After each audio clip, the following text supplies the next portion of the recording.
अब बारी आती है देसी बहू सुंदरी के आने की।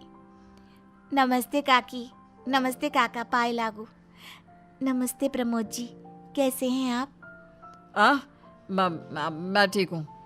देखना बेटा, यह सुंदरी तेरा दिल जीत कर रहेगी।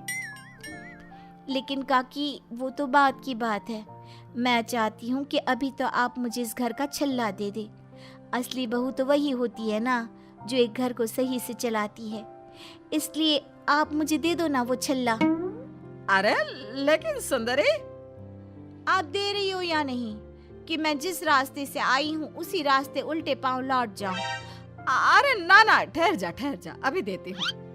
लीला सुंदरी को चाबियों का छल्ला थमा देती है। जहाँ नखरीली इंस्टाग्राम बहू आयशा थी, वहीं सुंदरी भले ही देसी हो, लेकिन वो बस रुआब जमाती रहती रसोई में। जे क्या अरसिला काकी? अरे मेरी परम सुंदरी, मेरा नाम शीला नहीं लीला है, लीला। हाँ वही तो। देखिए ना, मैंने ना ये मिक्सर तोड़ दिया है।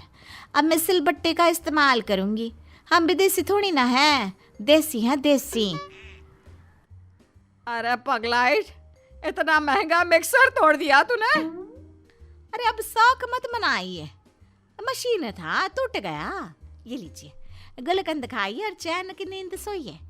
आपको ना मैं मिक्सर से भी अच्छे से सिलबट्टे पे पीस कर दूंगी मसाले। अगले दिन दूध वाला छुट्टी पर गया था, इसलिए घर में दूध नहीं था। इस बात से चिंताग्रस्त सुंदरी ये सोचती है, अब मैं क्या करूं, दूध तो है ही नहीं। अरे वाह, का तिगड़म सूझिए मेरे इस देसी दिमाग में। सुंदरी घर के बाहर दरवाजे पर एक गाय और एक भैंस बांध देती है। ये दृश्य देखकर पूरा परिवार हक्का बक्का रह जाता है।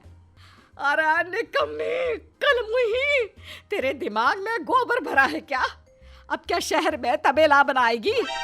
अरे नाना काकी ना, वो का हुआ ना, दूध वाले दादा अगले 2 हफ्तों तक छुट्टी पर है।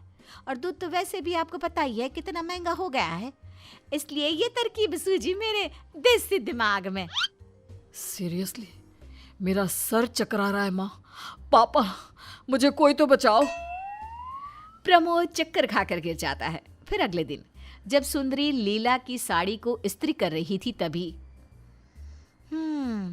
इसे यूज कैसे करते हैं? शायद इसका बटन ऑन करके एक जगह पर रखना होगा। हाँ, सुंदरी इस्त्री को ऑन करके साड़ी पर रखकर छोड़ देती है और वो साड़ी जल जाती है। अरे तुम इंसान हो या कोई एलियन? ऐसे बर्ताव कर रही हो जैसे दूसरे ग्रह से आई हो। अरे पूरे 2000 रुपयों की साड़ी थी, वो भी जला दी। कल भी वॉशिंग मशीन की जगह वो पत्थर से मेरे कपड़े रगड़ रगड़ के धोए और खराब कर दिए। नास पिटी कहीं की। ओ काकी सा, जरूरत आपको है, मुझे ना है। समझ गई ना आप? इसलिए ज्यादा ना बोलिए।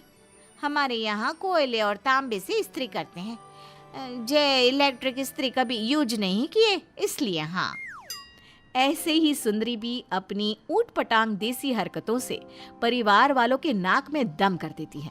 कभी खाने में एक्स्ट्रा देसी घी डालकर, घर में गोबर लगाकर, प्रमोद के कपड़ों को पोछा बनाकर, तो कभी चंपक लाल के जरूरी अखबारों को रसोई के काम में इस्तेमाल करके। अपने देसीपन से वो बाज आती ही नहीं।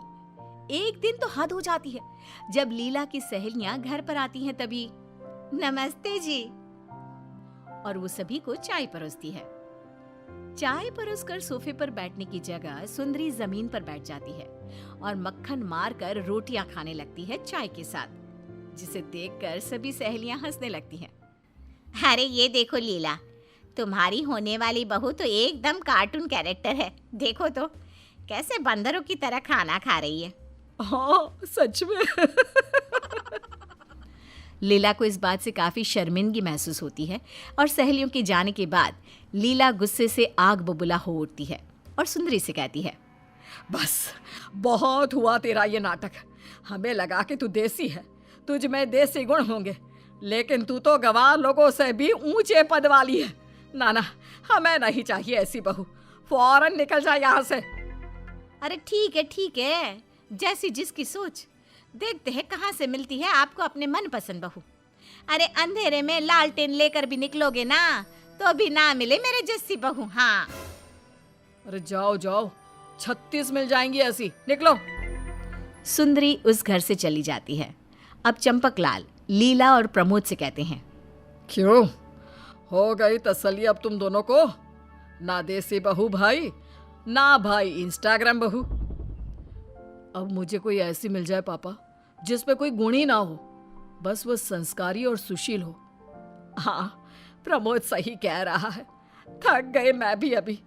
अब तो कोई एक संस्कारी, शांत और पढ़ी लिखी गुणों वाली और रिश्तों को जोड़ कर रखने वाली लड़की मिल जाए तो बस उसे घर की लक्ष्मी बना दूंगी। 1 महीने की कठोर तलाश के बाद आखिरकार प्रमोद के लिए एक संस्कारी बहू मिल ही जाती है और फिर लीला और चंपकलाल प्रमोद की शादी उस संस्कारी लड़की से करा देते हैं और पूरा परिवार चैन से सुख भरा जीवन व्यतीत करता है।